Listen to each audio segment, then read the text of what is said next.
네, 들으신 것처럼 미중 무역 갈등이 전면전으로 치닫으면서 우리 금융시장에 타격을 주고 있고요. 뿐만 아니라 우리 수출 등에도 악영향이 우려되고 있습니다.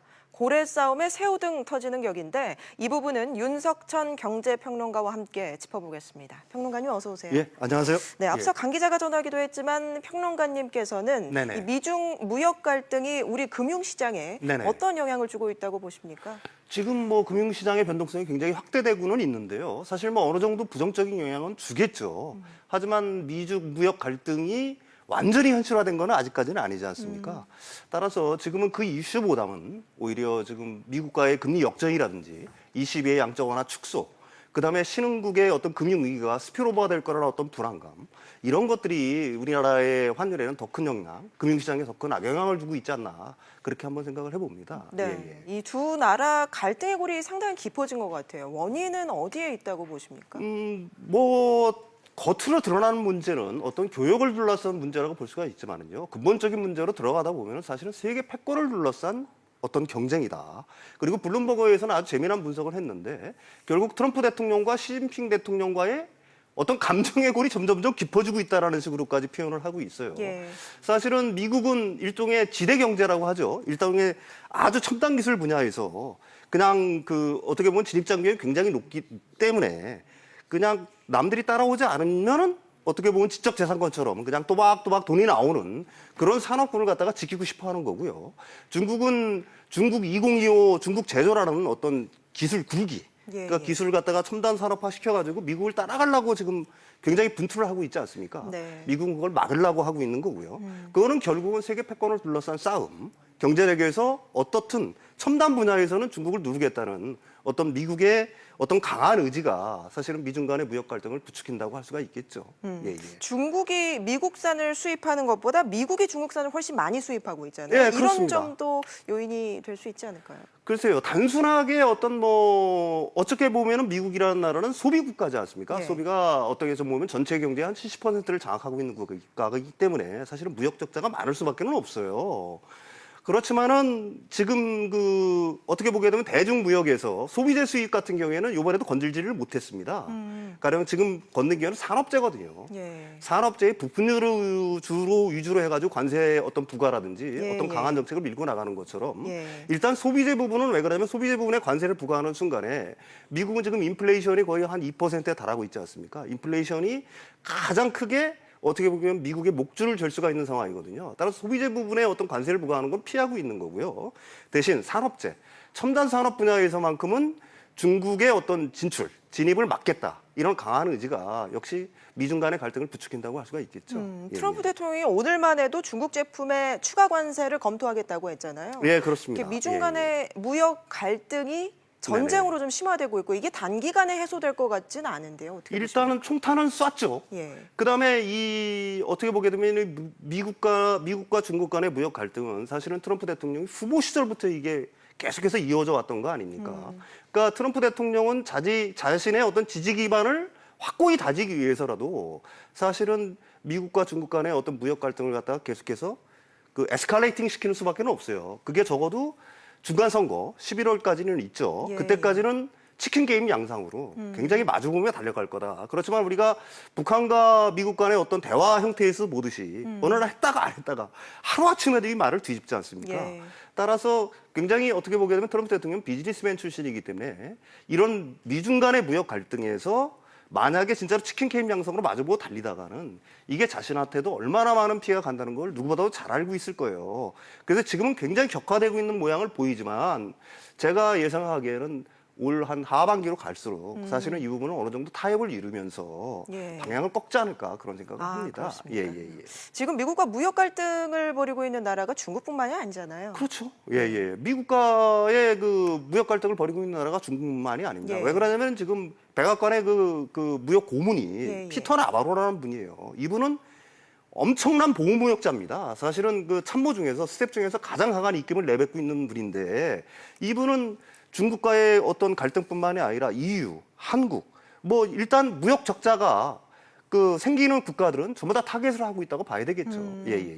지금 미중이 실제 관세 부과를 시작하겠다고 한 게 다음 달 6일이잖아요. 그렇습니다. 지금 한 2주 조금 더 남았는데 네네네. 그동안의 뭐 변수라고 할까요? 이렇게 상황이 역전될 만한 요인이 있다고 보십니까? 일단은 사전에 그 미중 간의 무역 협상이 있지 않았습니까? 그때 미국이 그 중국에 가장 심하게 요구한 것, 그러니까 이건 받아들여라고 요구한 건 뭐냐면은 중국 제조 2025에 중국 예. 보조금을 갖다가 중국 정부가 개입하는 걸 갖다가 하지 말아라는 요구를 했어요.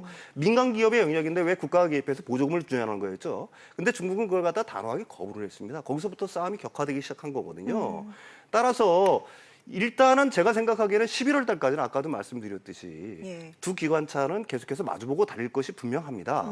그렇지만은 일단 미국의 중간 선거가 지나고 나면은 이거는 약간 방향을 틀어서 양국이 어떤 합의하에 조금씩 약화되는 수순을 밟지 않을까 그런 생각을 해봅니다. 결국 우리 입장에서 보면은 문제는 앞서 금융시장 영향도 짚어봤지만 네네네. 수출에 악영향을 줄 수 있다는 것 같아요. 그렇죠. 지금 뭐 이제 일부 경제연구소에서는 굉장히 심각한 보고서를 내놔요. 예. 그렇지만은 이걸 갖다가 요번 그 미국의 조치를 갖다가 자세히 들여다보면 세부적으로 들여다보면은 완제품이 아닙니다. 중국산 주로 그 첨단 부품에 대한 관세 부과거든요.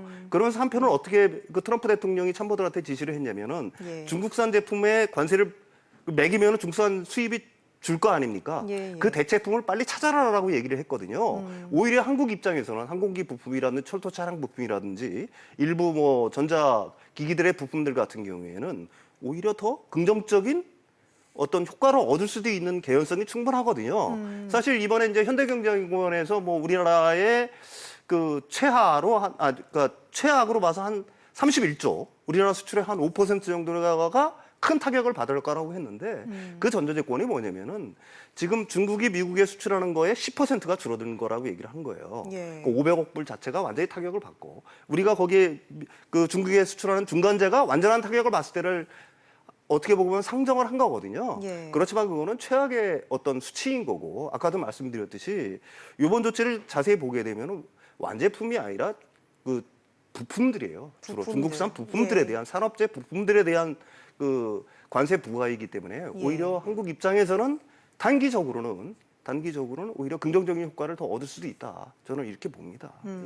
중국에 대한 우리 수출 의존도가 상당하잖아요. 그렇죠. 예. 중국은 뭐 25%, 올 5월까지 제가 알기로는 한 27%, 예. 미국은 한 11% 정도가 되죠. 만약에 진짜로 7월 6일 날 340억 달러부터 차근차근 해가지고 다시 또 거기서 중국이 맞불을 놓고 그래서 다시 미국이 중국산 제품 2천억 불에 대해서 다시 또 10%의 관세를 부과한다. 그러면 한국은 분명히 영향을 받습니다.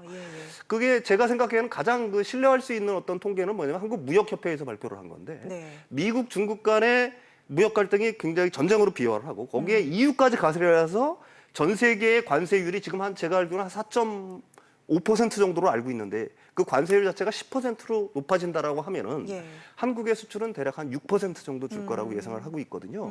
그렇게 되면은 좀 심각한 타격이 올 수가 있겠죠. 특히 좀 직격탄을 맞을 만한 업종, 분야는 어디라고 보십니까? 아무래도 미중 간의 갈등이 진짜로 본격화가 된다라고 예. 얘기를 한다고 하게 되면은 그다음에 이제 지금처럼 어떤 산업재해의 완성품에 대해서도 관세를 부과하고 만약에 이렇게 된다라고 하게 되면 한국은 중간재 에 절대적인 타격을 받을 거고요. 예. 거기에는 반도체도 어느 정도는 그 영향에서 벗어날 수는 없겠죠. 반도체. 예. 그럼 이런 상황에서 이제 우리 기업들과 정부가 어떻게 대응을 해야 될 텐데 네네네. 어떤 전략이 필요하다고 보십니까? 일단 장기적으로는 크게 봐서는요. 지금 이제 한국 경제의 어떤 구조조정이 일부는 진행이 되고 있지 않습니까? 사실은 지금 우리나라의 무역 의존도가 너무 큰 거죠. 그렇다고 해서 무역 의존도를 줄이라는 게 아니라 궁극적으로는 내수의 어떤 비중을 갖다가 더 높여야 되는 건 이건 어떻게 보면 장기적인 과제인 거고요. 예. 그다음에 대기업 위주의 수출 정책을 갖다가 중소기업 위주로 바꾸는 것도 역시 장기적인 과제일 겁니다. 그렇지만 단기적으로는 제가 알기로는 신남방 정책이라든지 신북방 정책 같은 경우는 굉장히 유효해요. 예. 사실은 우리가 중국에 수출하는 것 못지않게 지금 동남으로도 엄청난 수출을 하고 있거든요. 그러니까 궁극적으로는 이런 어떤 대외적인 어떤 문제들 우리 뭐 고래 싸움에 새동 터듯이 우리 문제가 아닌 외부 문제 때문에 우리가 흔들리는 걸 갖다가 막기 위해서는 예. 뭐 단기적, 중기적으로는 결국 시장 다변화밖에 없지 않느냐 그런 생각을 해봅니다. 예, 예. 지금 우리와 미국 또 우리와 중국 간의 관계를 보면 이제 네네. 미국은 철강 관세를 면제해줬고 그렇죠. 또 중국과는 그 사드 갈등이 조금 해소되는 분위기고 네네네네. 또 여기에 북한 문제까지 얽혀져 있잖아요. 네네네, 이런 그렇죠. 복합적인 상황들도 좀 고려를 해야 될 것 같아요. 아무래도 뭐 한국 입장에서는 줄다리기를 어느 정도 잘해야 되겠죠. 예. 무역 정책은 그렇지만 그게 뭐 정치적으로는 중립을 지키되 사실은 그거는 시장이 판단을 하는 거니까. 예, 그렇게 크게 모르겠습니다. 일부에서 말하는 것처럼 지금 엄청난 위기냐 사실은 뭐 그런 생각에는 저는 뭐 개인적으로는 동의를 하지는 않습니다. 네. 예, 예, 예. 예, 알겠습니다. 오늘 말씀 여기까지 듣겠습니다. 윤석천 경제평론가였습니다. 고맙습니다. 예, 감사합니다.